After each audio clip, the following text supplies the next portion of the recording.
everybody, welcome back to the Ben and Noah Show. I'm Ben Soffer. And I'm Lian, and excited to have you as usual. And today you can see that we have two wonderful guests here. We have Joe and Annie. Yay! We are so excited to have y'all. It is actually a wonderful thing to see you two because we were just talking about this right before the episode, but this is our first time meeting in person, which is really funny. Yes. Wow. But it's been so cool getting to know you guys, and I cannot wait for y'all in the audience right here to find out more about you two, because these are two really wonderful, really interesting folks. Interesting. So tell us why. Tell us a little bit about yourselves. So much pressure. Here, you go first. Okay. I just graduated from NYU. Woo! Thank you. I graduated from the Tisch School of the Arts, where I studied drama, and I also minored in psychology. I've been out of college for I think 6 months now. I graduated in May. And I'm commuting from Westchester, New York to the city pretty much like 3-4 times a week. Wow. So yeah, it's where I grew up. I grew up in Westchester. I'm doing the thing. I'm awesome. doing the art thing. Yeah. It's a good deal, just a classic commute. It's the best. Yeah. I'm saving so much money. I love telling people that. I'm like, you live in Brooklyn, but it takes you longer to get to Manhattan than it does for me. And I'm not even in the city. That is very true. But yeah, so that's me. Woo! All right, and Hey, I'm Annie. I am currently a student at NYU Tisch. Joe and I went to school together when she was still in school. Yes. I don't really have a minor. I'm just a drama student, but I do have a lot of side endeavors. We're working on a business idea right now. We'll get into it. We'll get into it. Yeah, working on my music and doing various artistic gigs here and there. I don't even feel like I'm in school anymore. Yeah. So, I feel like a graduate. I'm like an honorary graduate. awesome. This is so. It's really great to meet you all, and we got our first question, which is kind of how did you kind of discover theater? How did it? We're not just for Ben and I, we both had our own little journeys into finding it out, and we all realized that our past guests as well, they've had some of them discovered it when they were 3 years old, and some took way longer to really find that love for it, or to find out that it was actually something that they can really think about pursuing. So I was just curious, either of y'all. Let me see. I started doing theater when I was 3, actually. What? Yeah, What? This was not. That was so unscripted. Oh my god. What? No, but it's true. I started when I was 3. I started as soon as I was able to talk and walk. Wow. And be on a stage. My parents were in the arts. My mom specifically, and she was like, "It would be really cute if you were in the arts too." And What specifically? Theater wise, I was just doing children's plays, really small children's plays to start. Aww. Yeah. All right, we're gonna put up a picture of No. a 3-year-old. No, I was a mouse in my first play. Aww. It was really cute. Really cute. But there are no pictures. Pivotal role. I just always did it, and I just continued to grow with it, and I grew into musicals and did some film and TV stuff, and eventually it just became apparent this is what I want to do with my life. I've been doing it for so long, and I love it so much. Yeah. That's awesome. Was it an on and off relationship, or was this a long-term, just stable? No, it's always been what I've done. Recently I've been exploring other things like business, which I found I have an interest in, but I know I'm always going to be in the arts, in some capacity. Yeah. That's wonderful. Yeah. That's really beautiful. What about you? Yes. Okay, so I was really into singing. Singing was my way into theater. My mom always says when she was pregnant, she played music all the time. No one in my family is specifically artistic, but my mom played music all the time, so it just got me into that. And I was in vocal lessons since I could literally ask to be in vocal lessons. So yeah, I was a singer, and then in high school I was in my very first musical. Which was? Mamma Mia! Whoa! That's a great... I have pictures, guys. Wait, that was your first musical in high school? Yeah. She doesn't know this. What? I know. Wow. I was really never. I was a late bloomer. My first musical was in high school, sophomore year, and I got a name role, and I was like, wait, maybe I'm good at this. That's And and it was super fun, and I just fell in love with it. I fell in love with the cast and just being in a theater setting. I was like, wait, I belong here. And then junior year I just did Singing in the Rain with my high school, and then senior year I forget what musical, it was Rent. No way! Rent was actually the first musical I ever listened to. My mom was obsessed with Rent. She saw the original production with Wow. Yeah. God. She was obsessed Oh, with it. man. Experience I that know. must have been. Yeah, so Wow. yeah, I know. Like the opening night, Jonathan Larson died. Like she saw that. She Like, what? yeah. Like The opening night? That's like Yeah. Oh, that's in the history book. My that's, mom's here. no, that's I know. historic. Your mom is in the history books. Like, Yeah. That's Wow. crazy. No, I know. I'm like, you have no idea how much that means to me. That's a Like, tell me. big deal in theater. I Yeah. I know. My mom has Yeah. that. But yeah, so Rent was my favorite musical. I was in Rent over COVID, and I was the Seasons of Love soloist. I was looking at colleges. I was like, I'm gonna do psychology because love psychology, love people. It's pretty similar to theater in a way. It's the study of people and whatever. And so I was originally looking at psychology, but then it's kind of backwards. My family was like, what are you doing? You need to be doing theater. Like, wow. yeah. My they were- parents never said that. My to me. I parents- know. Oh, It's wow. kind of backwards, yeah. That's That's so awesome. funny. My Isn't it? parents also said that to me. Yeah, They were no, like, you better yes. go to school for theater. And I Yeah, was because like, you got really? into Huh. business school. Yeah, I did. I got into business Yeah. school. I actually wanted to go to school for business, even though I love the arts, but Yeah. I wanted to pursue something more practical, and I was gonna go to Georgia Tech for business. What? And my What? parents were Wow. like, "What are you doing? You're going to school for the arts? Are you crazy?" And I was Yeah. like, "Yeah, okay, yeah, I guess so." That is so interesting. It's How the crazy. how the turntables have. I know. Yeah, Every time I tell people that, they're like, "That's so opposite." Like Yeah. me, and it just came down to the conversation with one of my cousins who is pursuing opera right now in London. But she Just casually. Get her here. Yeah. Okay. yeah, I'll get her on this. She was the one that was like, you need to be doing this, like, even if, because I had imposter syndrome, I was like, I don't know if I can do this, but she was like, you Girl. need to do it just to say you've done it, and that you tried, and that you auditioned, and if you don't get into your dream school, which was NYU, then you tried, then you live life and you have no regrets. She's right. Wow. She was right, and here Yeah. I am now. Yeah. So that's my journey with theater, and I just fell in love with it more and more. I very opposite from Annie, from 3, she was on stage, I was doing kind of a different thing, but so when I went to NYU for musical theater, I didn't know anything anyone was talking about. I was like, what are these musicals? Like, I didn't know what Kiss Me Kate was.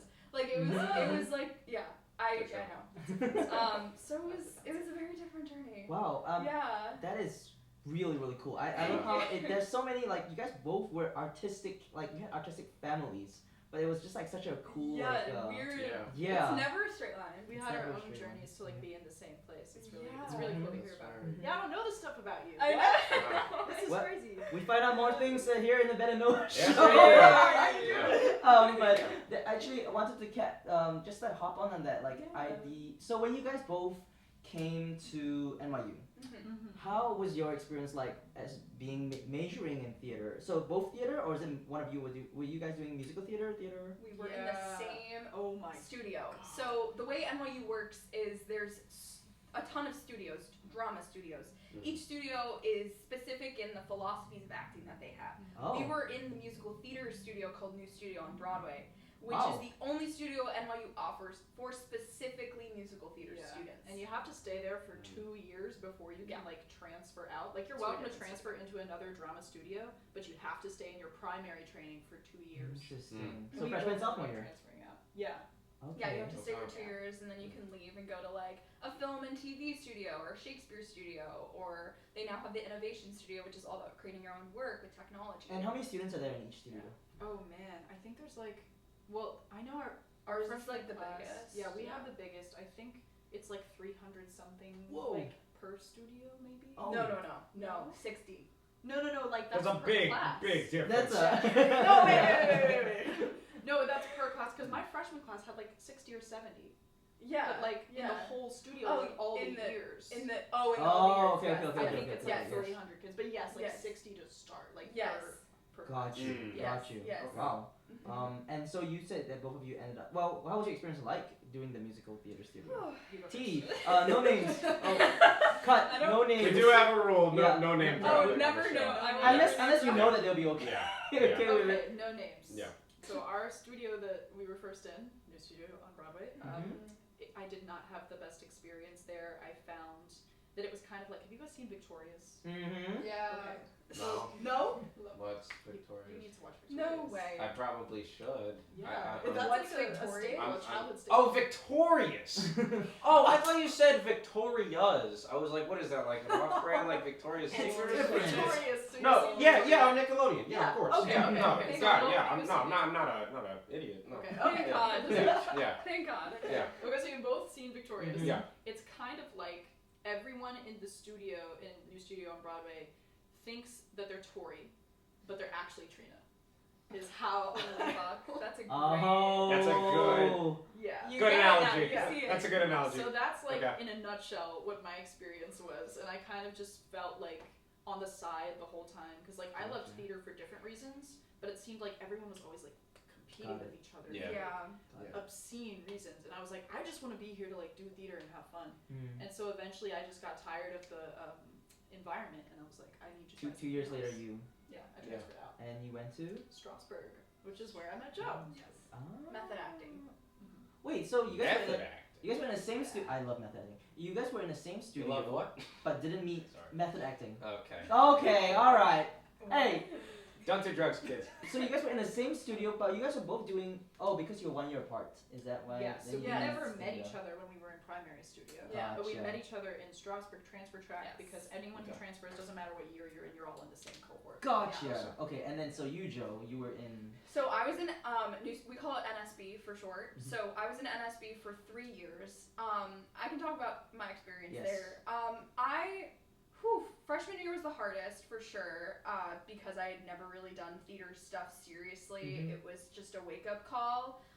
So I'd never taken an acting class before. I killed it with singing, but acting was my weakness. Dancing was my weakness.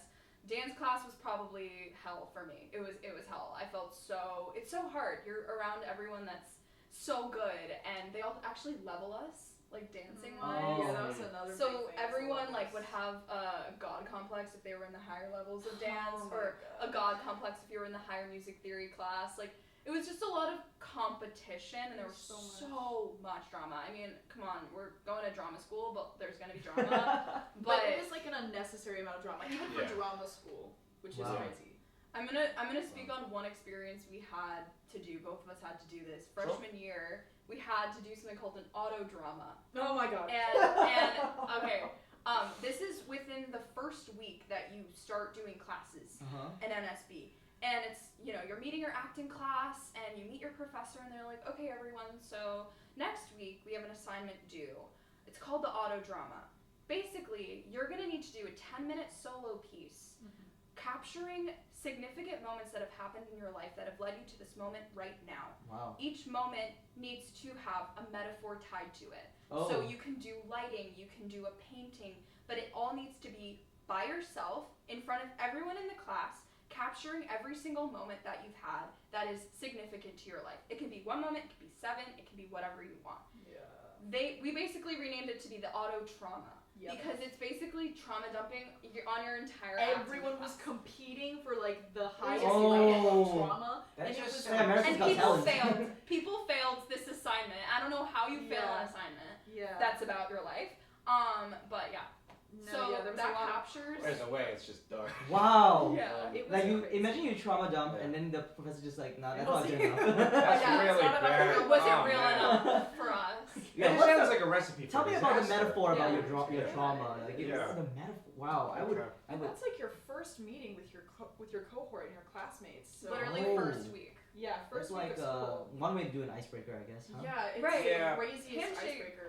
I mean, there's a way, like I know that in some writing seminars, there's a way to be vulnerable, but there Yeah. is a line that you cross, Yeah. and Yeah. it sounds like There was what no you line. guys did, it was way over that. Wow. Yeah, Over the line. we had no boundaries. It was just as dramatic Raw. and traumatic as you can possibly get. Yes. Jeez. Yes. Yeah. So that kind of set me up to be very vulnerable in the cohort, and I wanted everyone to like me as everyone else wanted you to like them, and it kind of just set up this toxic environment for all of us to be so close that you forget that there's an entire world out there, that other people are actually going to NYU that you could meet. So yeah, it created a toxic environment, and I was there for 3 years. I wanted to stay for the third year because that's when you get to be a part of musicals that the studio basically puts together and produces. And then my senior year, I decided to leave and do Strasberg and do method acting because I felt also like NSB was kind of not teaching me acting training. I didn't get a foundational acting technique from them. It was kind of whatever the professor thought acting was that you received. Yeah. So I needed a stable, consistent foundation, and method acting was the most appealing because I'm a very psychological person. So I needed that kind of method. Love that. So yeah. So both of you did method acting. Well, you did it for a year, and you're doing it on your second year.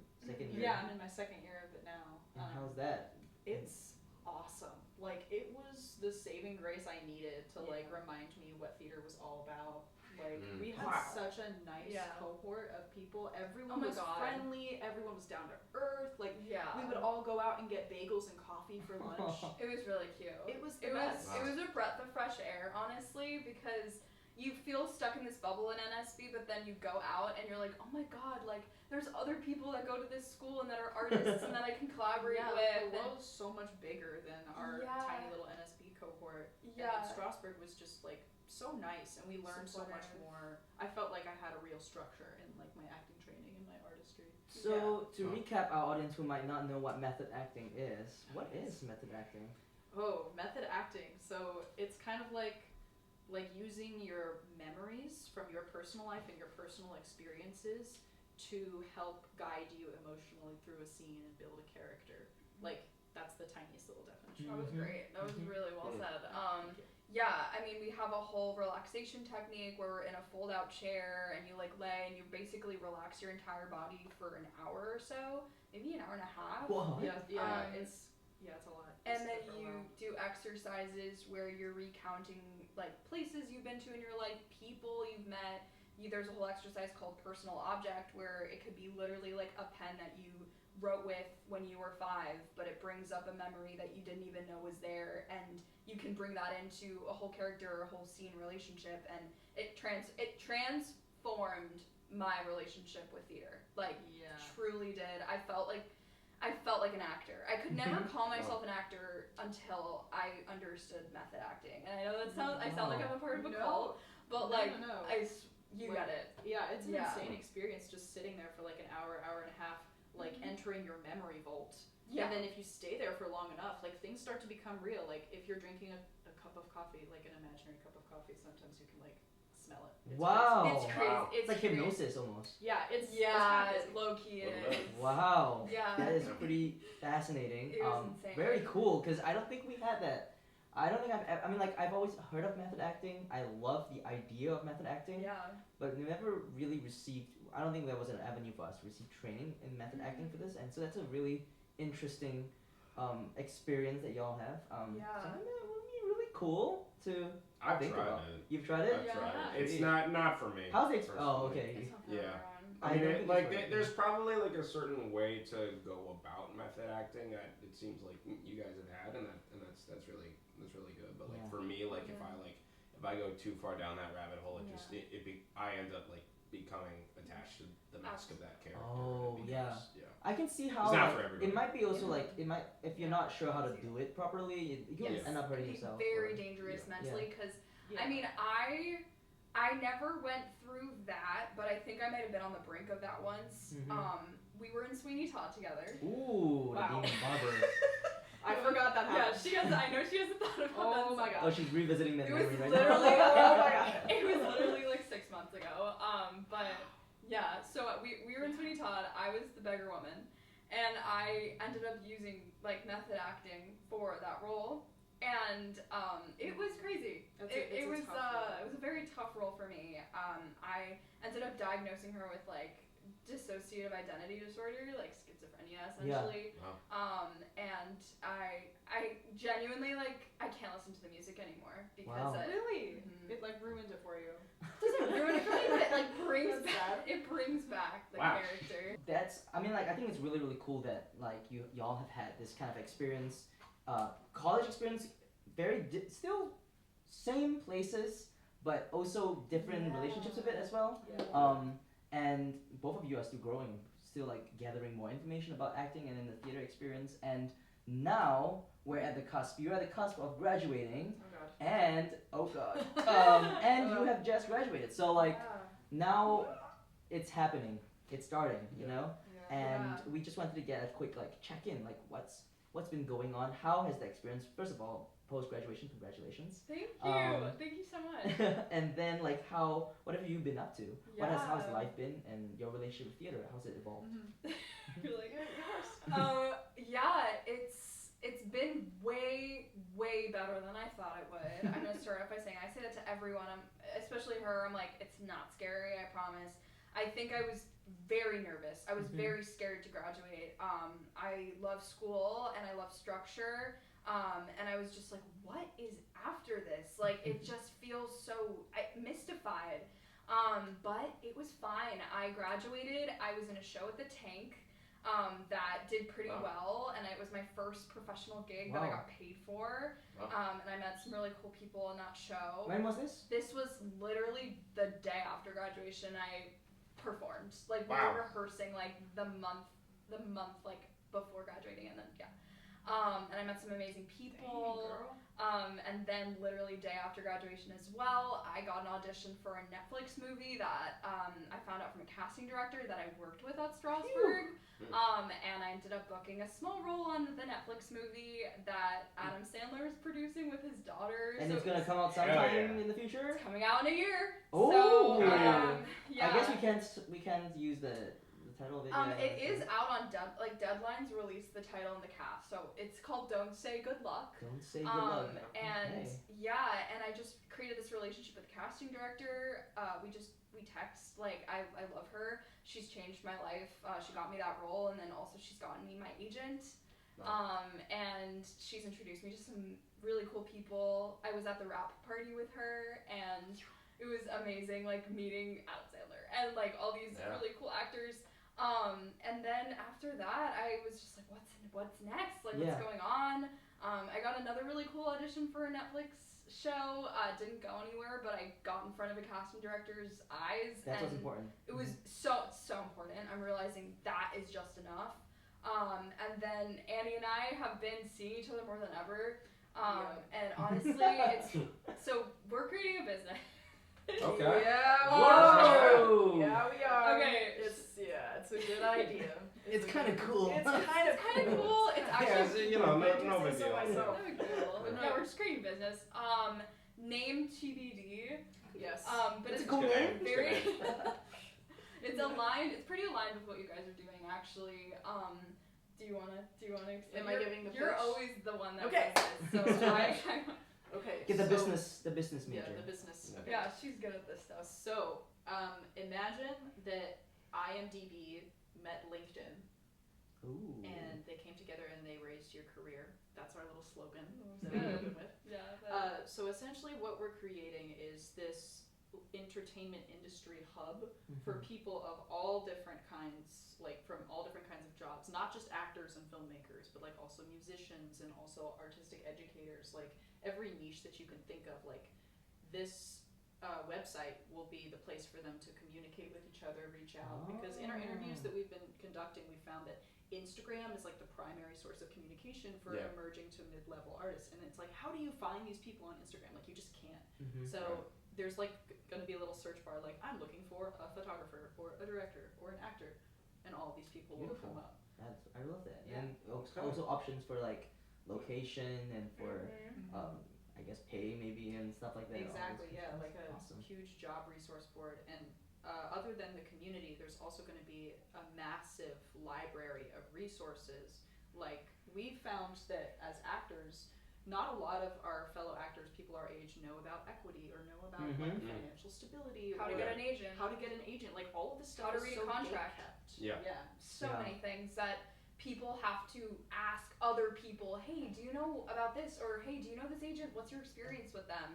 I've done all of those things over the summer, and this has really felt like a creative outlet for me. This business with Annie is like, okay, what are my problems that I'm going through right now in post-grad, and like how can I help someone else that's going through the same exact things as me? And I think this podcast is amazing because it's literally just talking about it feels good. Oh, stop. Yeah. But no, for real, like we need one central hub for all of us to come together, and I think another really cool thing along with the resource library and like connecting with people through profiles is we want to have events. We want to have like networking events for creatives because we, through our interviews that we've done, people are terrified by the word networking in a creative field because what does that mean? Like, do I need to wear corporate shit? Do I need a business card? Do I need to have my resume printed out and headshot? Like, what does that look like? We want to make it so much more casual and accessible and affordable for people to just connect, because it takes a village to make your dreams come true. It doesn't just come through like one by yourself. It's a village in this industry. And we want to make everything more accessible because every interview that we've been collecting, they say the same thing. Like, the lack of accessibility, like so much is gate-kept. I don't know what I'm doing. I don't know where I'm going.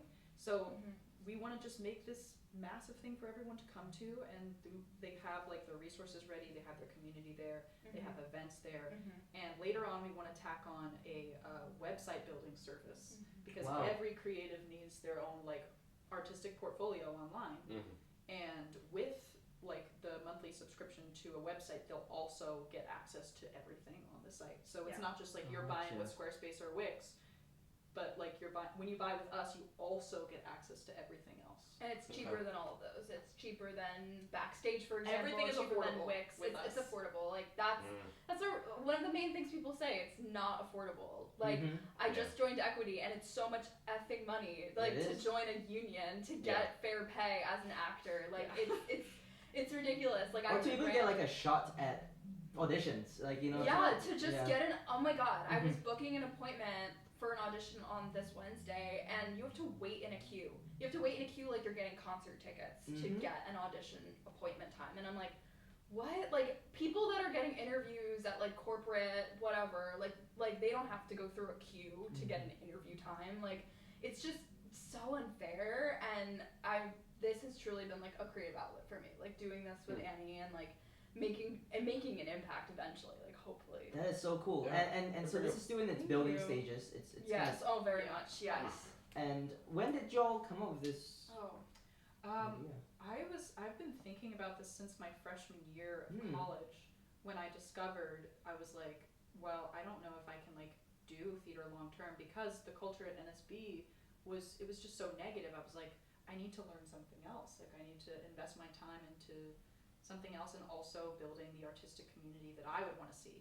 So I've been kind of sitting on this for a couple of years, and I started building it my freshman year, but then I had to stop because like people were like trying to steal the idea low-key. So I was like, I'm just gonna put this on hold. And now I'm finally coming back to it my senior year. That's awesome.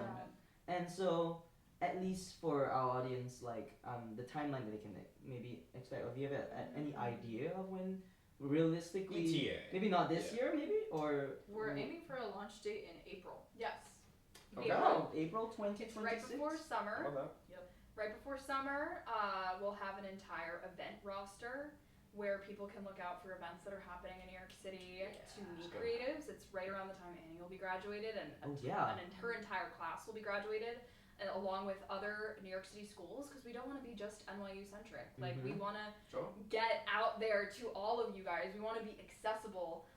So it's right around graduation time, right around the time people are looking for jobs. We're gonna need a team. We're gonna need people to come on and help us. So yeah, April 2026. You heard that, folks. April 2026. For our wonderful project TBD. Yes. Yeah. Name TBD. The name is TBD, but yes, we will. We'll be looking out for that. I think it's really cool. I'm sure This is me. This is us talking to our future selves. That there will be an episode that we are going to come back and revisit. Absolutely. That'll be really See cool. our business excited. You know, like say like how things have gone, or just like how things have shifted and evolved over time. So we're That'd be so cool, yeah. you have the full support of us, and we're like super excited, super interested in like Thank you. finding out how things go. You know. You guys too. This podcast is awesome. Oh. You're Yeah, we sweet. would love to Thank come you. back. Yes. Yes. Great. That'd be awesome. Yes. It's people like y'all that make the industry and the communities that we form so vibrant, so exciting. Because we don't just sit back and just say, oh well, this is the way things are, but we see people making active changes to things like improving the world around them. So it's really cool. And with that being said, like one of our last thing that we always ask our guests is that if you could tell, well, okay, if you could tell folks who are interested in theater, haven't graduated yet perhaps, but are looking to, maybe they're outside of the state and they're looking to move into New York City or just pursue theater in general or any kind of the arts, what would be an advice or something that you would like to get a little bit of a takeaway that you would like to give them? I have realized recently relationships are everything, and I know you're going to hear that in all your classes, you hear that from everyone. This industry is all about relationships. What industry isn't? But don't just think about it in terms of business and the industry. Think about it in your life. Like your relationships are literally everything to you, and that should be your number one priority, is making sure the relationships with your family are healthy and there for you and supportive, and the people in your life, your friends, the people that you want to work with, that collaborate with, those are the most important relationships that you should sustain. But the most important relationship of all is yourself. The relationship you have with yourself is the one that's going to last forever, obviously. So you're going to be thinking a lot about, what are my priorities? When you graduate, what are my priorities? What do I want to prioritize the most in my life? What's important? Relationships. That's my best advice. It's what I've realized 6 months out. Probably, maybe by the time we meet again, it'll be something else. But I genuinely believe relationships are everything. Wow. Yeah. I would say if you're going to move to the city, obviously you're going to want to start auditioning and getting into everything, and it can be very discouraging at first. Very discouraging. But something that I always think about that one of my acting teachers told to me is every no you collect is one no closer to a yes. Wow. So just That's a very keep on. positive philosophy. Yeah. I like that. You're on your way, and you are going to get rejected. Like, as harsh as that sounds, you will. But you're getting closer to that acceptance. So just keep going. Stay strong. I love that. And with that, thank you once again so much for your time. Thank you Thanks for guys. coming, Yeah, Of course, it's been my wonderful getting pleasure. to know y'all, and thank you to everyone out there who is listening in, tuning in. We really appreciate everything that we've, all the support we've gotten, and from both our peers and from you guys, the listeners out there. And we just want to say this is the Ben and Noah show. Yeah. Come back to the next episode. We love seeing you. I'm Noah. I'm Ben Soffer. See you next week. Bye bye.